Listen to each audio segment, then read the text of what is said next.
That's from ESPN 1000 in Chicago, that there's a belief he wanted the Bears job. Well, if things go south in Chicago and he leaves this offseason for a job in the division, but any job, doesn't that put a little more pressure to win now while you have Ben Jansen? Sure. Plus, you don't want him in division.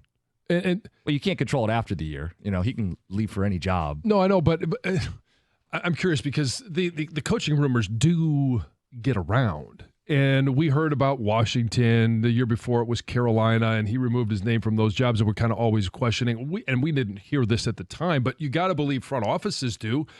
If you're Chicago and you hear Ben Jansen is interested in your job and you choose Matt Eberflus over Ben Jansen, how dumb are you?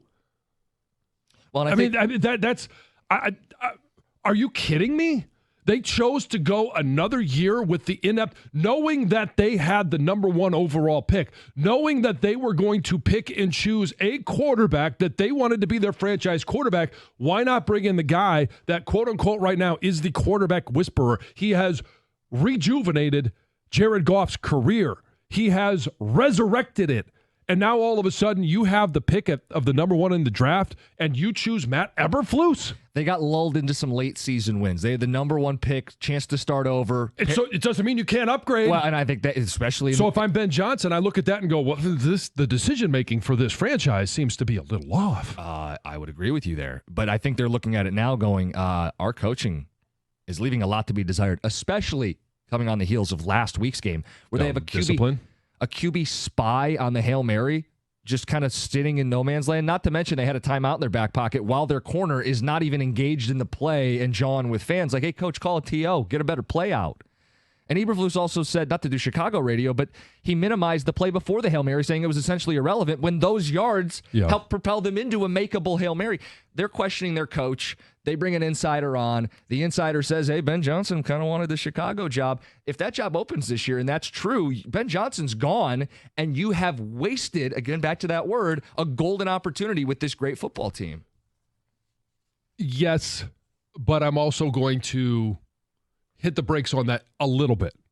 I don't want him to waste Ben Jansen because Ben Jansen has a great relationship with Jared Goff. This offense is operating at an extremely high level. And I think Ben Jansen is he is the actual biggest component to it. But let's remember, you also have Dan Campbell. And in his first year, when he relieved Anthony Lynn of his play calling duties because he didn't like how it wasn't going the way he wanted it to. Anthony Lynn wasn't following his direction. So he takes over play calling, having never done it officially before. Offense looked better. And then he promotes Ben Jansen, who he knows will do his bidding.